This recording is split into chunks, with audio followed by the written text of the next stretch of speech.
Mario, Luigi, Peach, Bowser, Donkey Kong, Diddy Kong, Yoshi, Wario, Link, Zelda, Sheep, Ganondorf, Toonlake, Samus, Sears, Samus, Peach, Max Blacker, Rob, Kirby, Meta Knight, King Dedede, Olimar, Fox, Alto, Wolf, Captain Falcon, Pikachu, Pokemon Trainer, Mario, Jigglypuff, Marth, Ike, Ness, Lucas, Mr. Game&Watch, Nate, Sonic.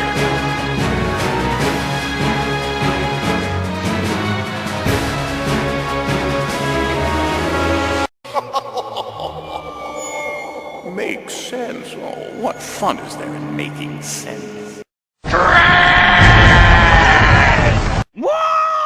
Box Head Guy, Rosalina, Pyramid Head, Elsa, Missing Number, Bubsy the Bob. Oh, I'm out of here.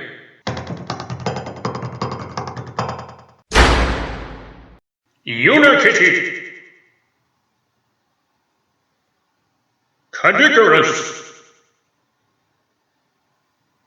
Steve Carell, Red Fool, Jake Roper, Human Rainbow Dash,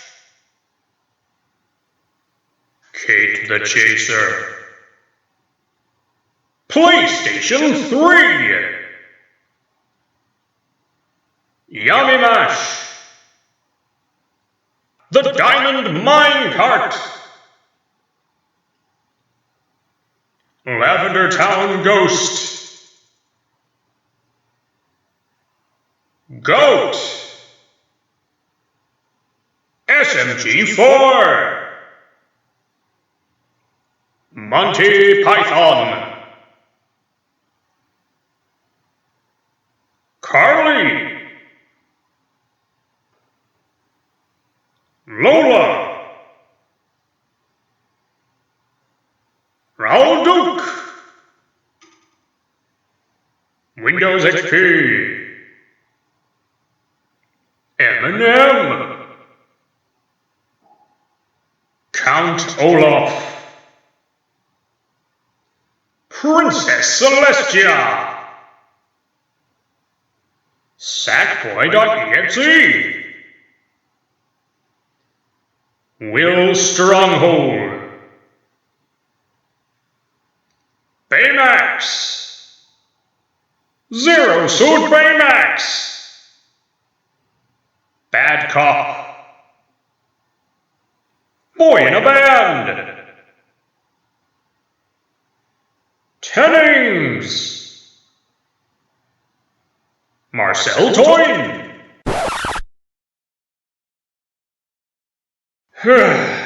Seriously, Disney, sue something.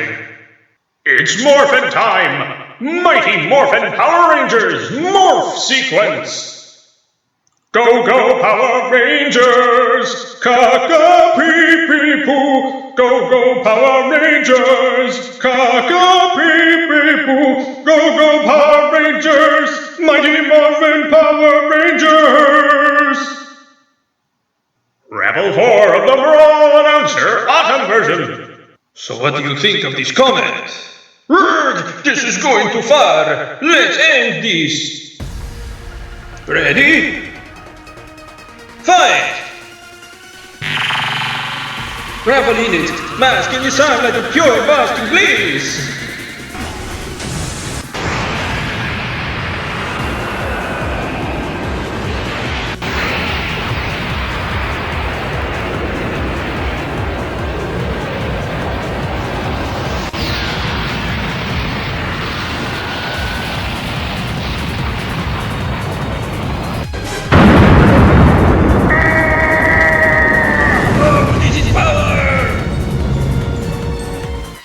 Fireballs of Fury level 3! I'll kill you for this! To me, my good friends! Mordecai Master 19, let me introduce to themselves! Enough! I'll finish you for this!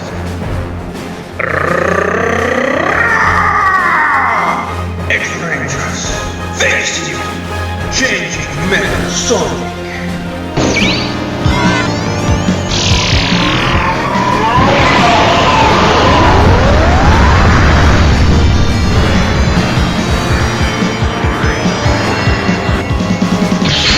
Crush you!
I will destroy you. I won.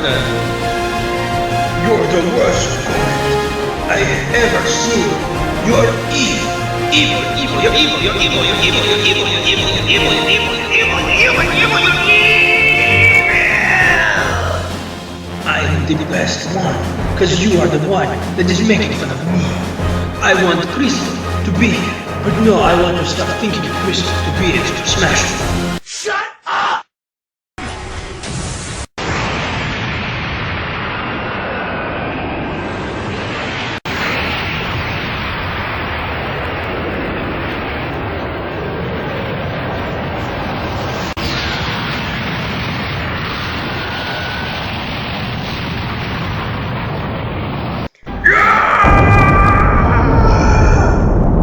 You won't see the last of me, Mordecai Master 19. On submission!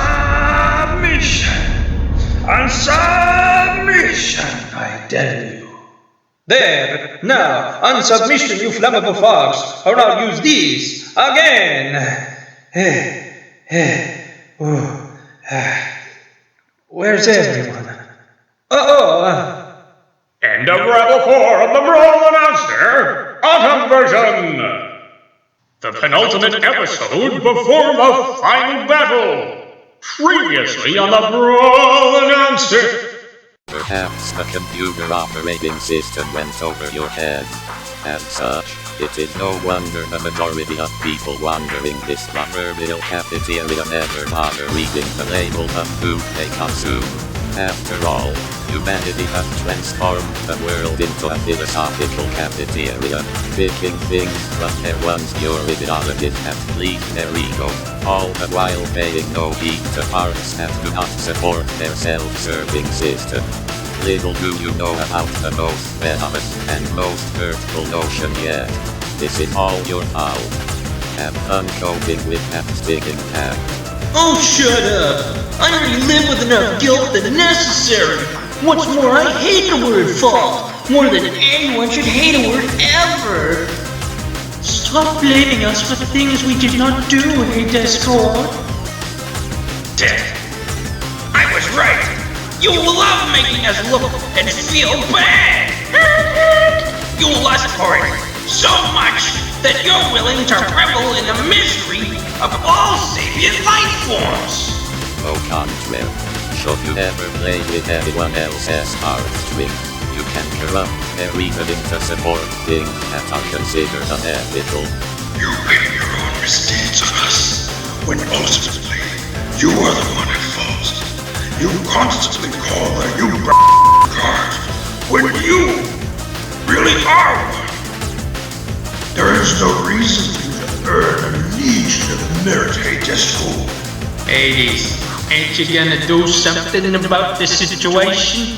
No thanks, I am already beaten. I resigned from training and sadly, there's no reason for me to look back until he is defeated. Ultimately, his Discord has taken up my mantle. Except for this episode, Ignis. I understand your plight. I'm here to enjoy the show, but my name ain't Dark Pit. Do they really get off on the Viewers Guild? Specbox, this is not. The pursuit of things humans desire has become synonymous with things humans need. Every new gadget, ad, or passion embraced by the mob, simply by virtue of it being a stimulating morsel of uniqueness in a world so overstimulated and overestimated that it cannot sit well when asked to eat the same old bait and drink the same grape juice, completely unaware of their spiritual significance and implications and immediate repercussions of their actions upon their souls.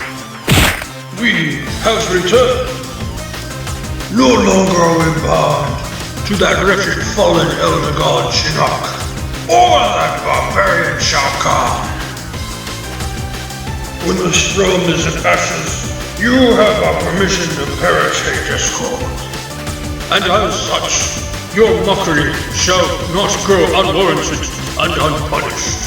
And in this age of instant satisfaction, should anything not go their way, should a person be placed in a tempting scenario and persuaded to act against their conscience, both without the willpower to see that they have been coerced, bribed with words, or the promise of personal gain to surrender what they need to obtain what they want, have the audacity to claim that they were forced to do so or that they had no choice, when in a sense, they had a choice.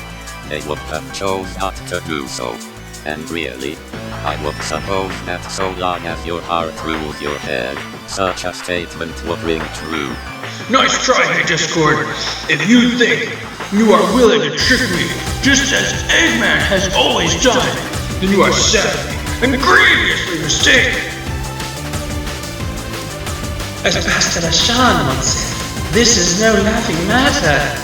Do not think you can break all of us with your venomous charm. We all grieve for the loss of the Noor. Woe to the macaw, nevermore. Well put, Black Doom. Poetry aside, we won't let Hey Discord 9000 win. That's the spirit, Mac! Logic and intuition have long been disharmonized. No thanks to the white lies humanity has dined on for millennia, the first lie remaining the underlying bread and butter foremost. It has turned into such a spectacular mess that humans cannot recognize, much less fathom the subtle transaction in both moments, the compromise of one's conviction. Perhaps due to the instantaneous and convenient nature in literal transactions in your earthly economy as well. Of course, in getting the thing that who did 9,000, they say, everybody who anybody has won. That has always been the guiding principle of this so-called cafeteria called Earth. And again, you're still a good person. Maybe we are, maybe we ain't. But it ain't easy to break me, Hey Discord. Like Nickel said, y'all are sadly mistaken. Couldn't have said it better myself, Ingo. Equality through uniformity by consolation of diversity with primary of property. In other words, all will be made equal by becoming the same, by unifying the mob, by stripping away or offering what they think they need, namely stuff. Of course, stuff, i.e., creation, must be tailored to look more aesthetically pleasing than love, i.e., the creator himself, before the threat of having it taken away can have any leverage on any individual, never mind the entire global culture. So many rotations, so little time. I agree. It has been a long time coming, but through our more prominent human hosts, I have painted a college of chaos with wars, and rumors of a life, and the love of many growing cold as their supposed heroes keel over and perish, as one scandal after another arises to defraud the champions of peace. They combine with the resurgence of a prejudice of the past. Issues of gender, race, and religion have should have been resolved beyond earlier cropping of having item like gloriously stubborn wheat in an otherwise repulsively pristine garden, and make clear to the entire earth the incompetence and deficit of a human spirit, humanity's innate form of vitriol, and lack of forgiveness for the neighbor. I'll say this just once. If you answer tripe to tripe, such as Heroic Sandstorm, I will not hesitate to block you, because I cannot stand the odd one, but what dreck he started. Also, if you request a Square Enix character that is not Marina from Mischief Makers, she is treasure to somebody, a Konami character, specifically Castlevania, and an anime character that isn't Digimon, I won't hesitate to remove the comment and ignore it altogether. Simply put, if there is no synthesis between ethos, logo, and pathos in the arguments of this postmodern humanistic age, just an appeal to emotion, numerous references, and fighting for supremacy like man-children and woman-children flinging foodstuffs at one another. Good God, does he ever shut up? Unfortunately, no, he won't. Oh, me. Oh, it is such a glorious mess, is it not?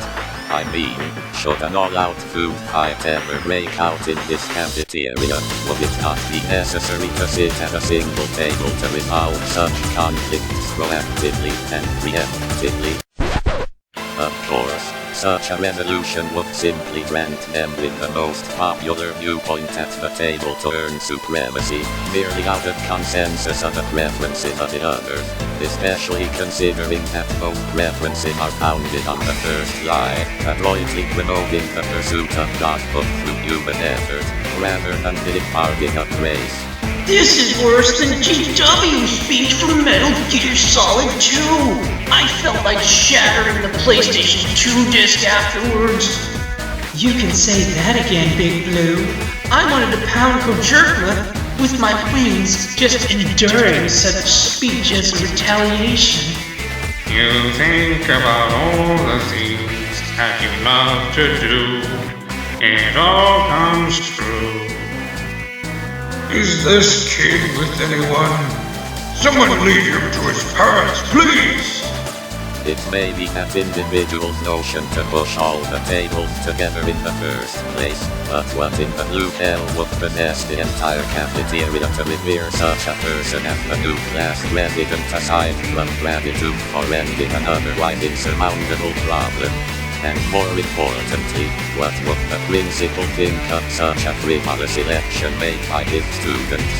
Judging from your history, I can assure you that the majority of your ideologies would embrace such a system, having strove towards a etiquette that would ensure harmony in the cafeteria, and already contain values and goodness that are easily reconcilable into a single system of worship. However, one view stands out amongst the myriad of messages that preacher in your way to perfection, or simply having goodness within you from the very beginning. The one about the supposed scapegoat/savior, who took the penalty deserved by all for treason against your maker, whether by compliance with evil, or indifference towards it. Yawn! What is with this guy and quotations? Please, light Gaia, make it end already! He is boring us to sleep! At home, who trust that the sacrifice of such a model student alone was sufficient to make up their student's own dead wife, clean, and all that other approved interest taken care of as well.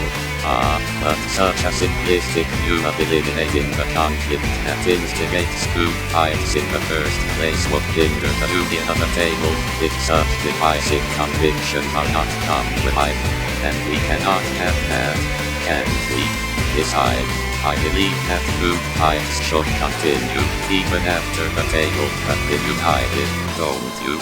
They're the perfect thing to keep you distracted from the fact that such a fun-filled lunch period will not last forever, unlike what will follow for the troublemakers when the principal wants in to break up the chaos.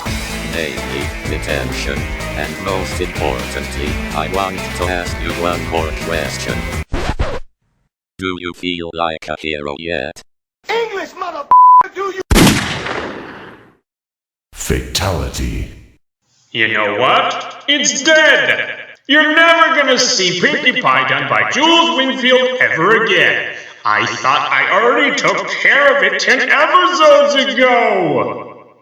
But I'm serious. That gets on my last nerve. And besides, those 5 memes are already dead.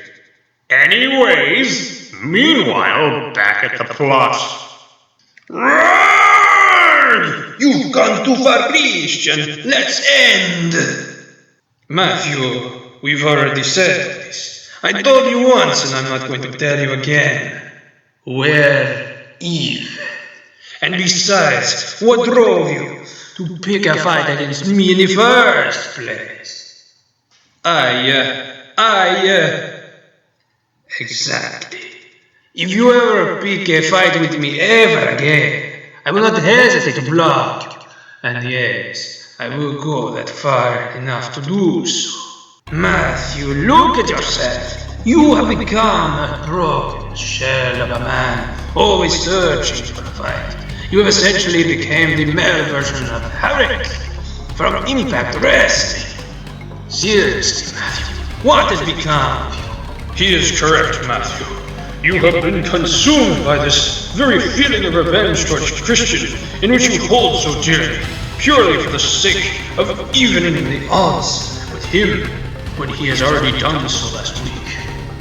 And need I remind you of the renegade scars you have accumulated ever since 2 weeks ago? Horrifying, is it not? Ooh, I can already feel the drama setting in! I'm most certain that even after the final battle with a Discord, all bets are off between the 2 boys. It's similar to how I settled things with my younger brother Durek. And just to fill you in the entire brouhaha, we, Shogun, are people as well. Albeit supposedly half-human dragons, tiger in my case, despite appearing as the long-lost children of Shiva. Tangential nonsense aside, Scorpion, I knew you were too good to be true, my friend. May you rest in peace. F you crowded! Pop quiz. Question 1. If a tree falls in a forest, and if there is no one around to hear it, does it make a sound? Manic the Hedgehog. Yes, but it's sound that no one could hear. Correct.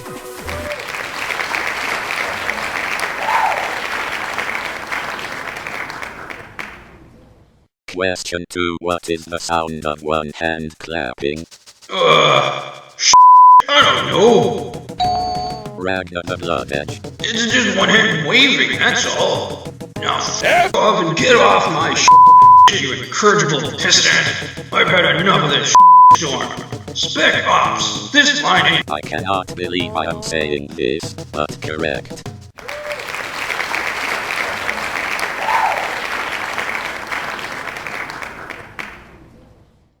Question 3. Who are the voices / masterminds behind the latest pet shop pets? Russell Ferguson, Zoe Trent, Minka Park, Billy Terrio, Betty Ling, Sudil Nebla, and Pepper Clark. You may represent them at Oakland if you wish. That's a toughie. Come on, Pit. Think. I got it! The angel called Pit. Okay, they are Samuel Vincent, Nicole Oliver, Kira Tozer, Kyle Rideout, Jocelyn Lowen, Peter New, and Tabitha St. Germain. I have no idea who any of them are, but correct time 7.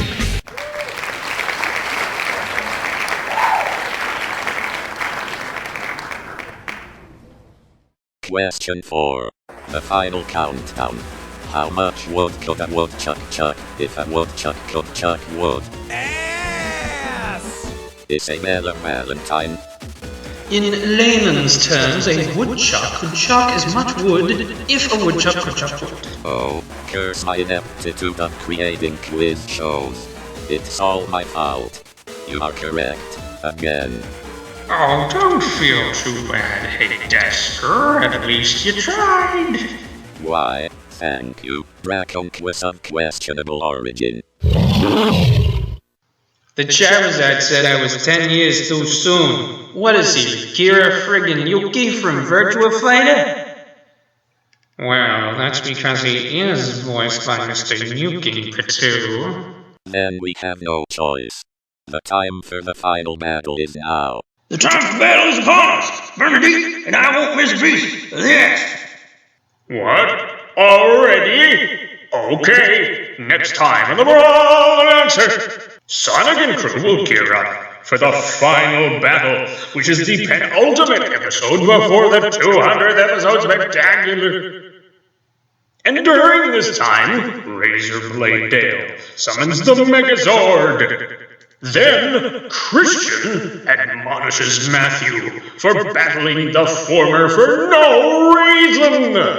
Tune in next week to the final battle for 200 of the Brawl Announcer!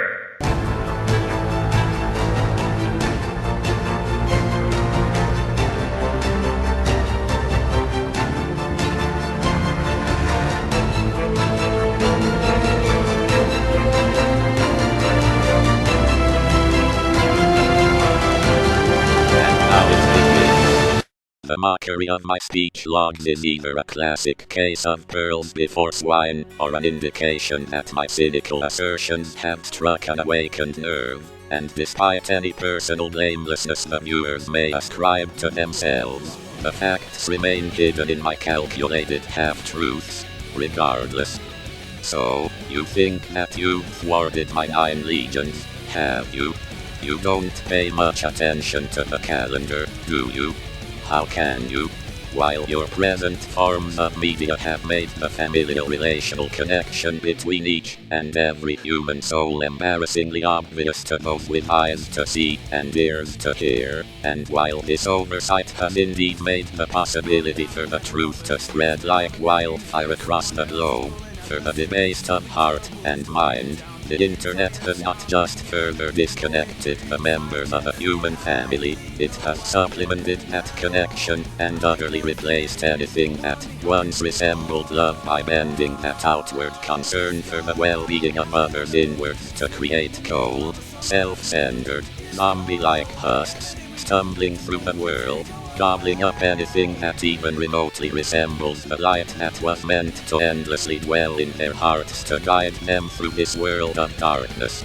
Now, imagine the power to control the calendar, the power to see all the data that occupies the hard drives of every computer in the world, the power to control all of the news and information humanity receives, the power to control the music and movies they watch, to know where they are and where they'll be, to influence their likes and dislikes, a live feed of all data entered and searches made on the internet, and the consolidation of their very personhood in a single place, so that, at any time one so chooses, their digital fingerprint can be wiped clean, as if they never existed at all, disguised as a once holy empire now reconstructed as an artificial intelligence company standing beside a stunned cross. Don't you see? All of you. My apps are my legions. And the human race can no longer function without them.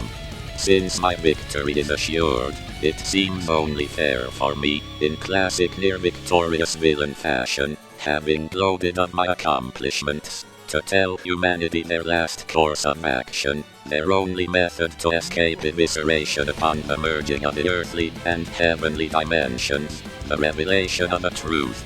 Your only hope is to turn to the one who molded you carbon-based life forms from the dust of the earth and renew the spirit breathed into your ancestors oh so long ago that you may remember. Reattach yourselves to him, if you will, to regain the knowledge that you are souls inhabiting physical bodies. You are what you do what you are, and upon your bodily death, you unite with your deeds. You become what you did, you behold what you became in this world of darkness. For better or worse, your new body will either be one of light, or one of utmost darkness. And a body of pure darkness does not simply fade when in the unfiltered, unveiled presence of a source of light. It burns. This quite reminds me of a joke, a syllogistic musing, or perhaps a mere allegorical anecdote that Future Mel developed a few years back, leading to his unannounced hiatus, you may recall. For you see, he was quite close to cracking some fundamental code, or at least he thought so, and the onset of hysteria, when he concluded that life could be summarized in a single joke. Well, let's just say it was too much. As I recall from the backlogs of data we've harvested, it went something like this. Life is like a row of gridlocked cars, the drivers honking and swearing at each other and pressuring the driver at the very front of the row, who refuses to move because he's too busy laughing maniacally at a stop sign, underneath which is a sign that reads no stopping anytime. It wasn't a funny joke per se, more of a means to provoke thought and discussion over a single issue which pervades all facets of reality. Paradoxes. How else are we supposed to react to such things? He thought. Some people tell us to stop doing fun things because they say those things are bad, or even evil, or simply against the rules, while their opposition says no stopping anytime and does things in spite of the former's warning, even at the risk of getting in trouble. The true trouble arose when Future Mel, feeling little support nor validation for his work from his peers, sought to analyze the joke himself. Big mistake. He saw himself as that driver in the front of that row of cars, perplexed by the notion that one faces two co-evolving polar paradigms.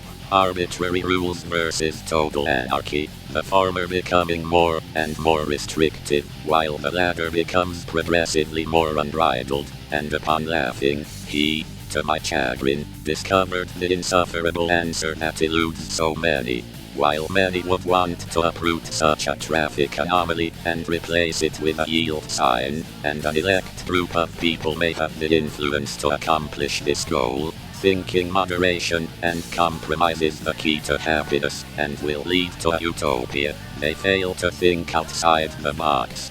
In other words, the driver is not the car. One does not need to drive down that particular street or anywhere at all. One can simply walk. It may take longer to arrive at their destination, but it removes the stress of following a set of rules and eliminates the possibility of being penalized for breaking them. The answer was clear to him at that point. What followed was a deconstructionist diatribe, set to the song The Laughing Policeman, leading to the dismantling of the universe itself, reducing all of history to a well-orchestrated play, aptly titled His Story, directed by, starring, and written by a cosmic comedian with a sense of humor heckled by me and mine for its illogical premise. I mean, how can he claim oneness through love and not as we do, through conquest? Although this idea has managed to crop up in various media already, we've managed to drown it in our own brand of erroneous ideologies. You have the first opinion to blame for that. Funny. Very few ever consider that opinion means the outer part of a bird's wing, while an opinion means a view or judgment formed about something, not necessarily based on fact or knowledge. I say funny because who do they think was the first being to flap their wings independently of the rest of the angelic choir, to voice an opinion that convinced a third of a celestial symphony to start playing their own tune? The very same being now followed by the majority, from birth, leading the innocent out of harmony, through a field of chaos, to create a new order, an order of death, to turn this once harmonious instrument called the universe into a perpetual slaughterhouse to satiate an unending hunger for uniqueness, having abandoned our former abode, our hearts collapsing into black holes, from which no light can escape. That's right. Does it all make sense now? It doesn't matter how strong an opinion someone has, if it isn't supported by facts, and, to the extreme, opposes the truth, it's a lie. The war in heaven started over the first opinion. I should be sitting in that throne, not him, which was then propagated until the opinion became a lie. I could be sitting in that throne, not him, until it became a well-known series of 5 affirmations, ending with an inward promise and the vainest declaration uttered in creation. I will be like the Most High. Which leads us to this day, when all living things have a very simple choice. Believe the truth or believe the first lie. Be set free by the cosmic comedian, performing for an audience who is too afraid to laugh, or become a slave to yourself forever. Take a look in the mirror, and you'll see the realization of my infernal vision, a lie so often overlooked, an inverted image, love bent in on itself, the ego fully manifested. The true foe's been staring you in the face the whole time. However, no mere agent of free will alone can slay this fabled dragon. Their own selfishness. A sword not tempered with the flames of wisdom, a mind not hewn in matters that supersede the natural, cannot even begin to chip away at its scaly armor. The go-to method implemented from millennia past was to simply feed this monster a fair maiden, an immaculate princess, to sacrifice one's very innocence, hoping to satiate its hunger, leaving entire villages of depraved peasants in its wake. But it requires an army of noble knights to conquer such a foe. A pincer surge led by the truth, dismantling the mental strongholds people call grudges with decrees, arguments, and declarations, claims founded on logic and reason, to recruit the wayward soldiers to a worthy cause, as the army, now united as one, charges towards the dragon, piercing the heart of the beast, which becomes less and less, as the newly established kingdom of peace, erected on the withering corpse of death itself, becomes more and more. So, perhaps I should restate the question. Will you serve the boastful dragon as he grows ever fatter on the meat of innocence, or join a covert revolution of outcasts led by the rightful king? Shift the blame all you want. It's your choice. That is the curse called free will, the ability to choose to love or not to love. That is the question. What is your angel symbol for the freedom to choose your own standard of good and evil by abandoning the rock of humanity's faith in the truth about the world in the pursuit of enhancing their still fallen selves? You can take them and leave the game, or you can carry on aimlessly wandering this maze. Your choice. With friends like you, who needs enemies?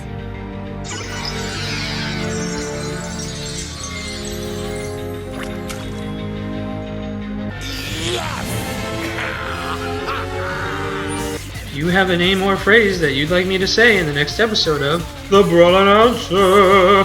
Just leave it in the comments by Wednesday. But remember, only one request per person per video. And please, no swears. Thank you for watching. See you later!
Small communities grow great through harmony. Great ones fall to pieces through discord.